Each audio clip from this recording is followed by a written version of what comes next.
สบายดีข้าพเจ้าเองมีชื่อว่าอนุสรณ์ดวงวิไลเนาะมื้อนี้สิมาสอนเกี่ยวกับระบบละลายของกบเริ่มจากปากกบเป็นสัตว์ที่มีปากกว้างเมื่ออ้าปากแล้วจะเห็นแค่เล็กน้อยอยู่บริเวณข้างกระต่ายเอิ้นว่า maxillofacial งับเข้าไปทางในเพดานปากจะมีแคลอีก2แถวเอิ้นว่า Warmer teeth ซึ่งเป็นโครงสร้างของกบที่ใช้ในการจับเหยื่อแต่บ่สามารถใช้ในการเคี้ยวอาหารส่วนบริเวณทางด้านหน้าของทางกระต่ายจะเริ่มมีลิ้นช่องอาหารอยู่ถัดจากปลายลิ้นเข้าไปสู่ช่องปากจะมีลักษณะเป็นห้อยย่อๆเป็นทางเปิดเข้าสู่หลอดอาหารหลอดอาหาร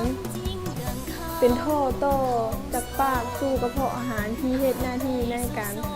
ส่งอาหารลงไปหากระเพาะอาหารกระเพาะอาหารเมื่อลักษณะเป็นถุงกำซีนที่มีหุบห่างคล้ายคือกำหุบโตเจที่อยู่ทางด้านหลังของตับเฮ็ดหน้าที่ในการเก็บอาหารและย่อยอาหาร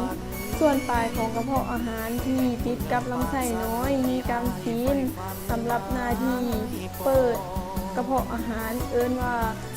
พิโรอิดมีหน้าที่ในการควบคุมการส่งอาหารที่ย่อยไปสู่ลำไส้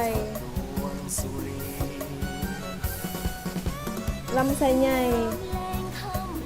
มีหางสร้างต่อมเมือกเพื่อเฮ็ดให้อาจมเคลื่อนไหวได้สะดวกในลำไส้ใหญ่บ่มีการย่อยอาหารแต่มีการดูดซึมน้ำและสารอาหารเล็กน้อยไส้สื่อเป็นที่รวมของกากอาหารและแบคทีเรียหลายชนิดช่วยในการย่อยโคยก้าทางด้านลุ่มปลายสุดของไส้ซื่อเป็นท่อปัสสาวะจากถุงปัสสาวะการสอนของข้าพเจ้าก็ได้สิ้นสุดลงไปแล้วถ้าหากว่าผิดพลาดประการใดก็ขอโทษขออภัยเนาะเพราะว่าเป็นวิดีโอกับวิธีเขาจะได้สอน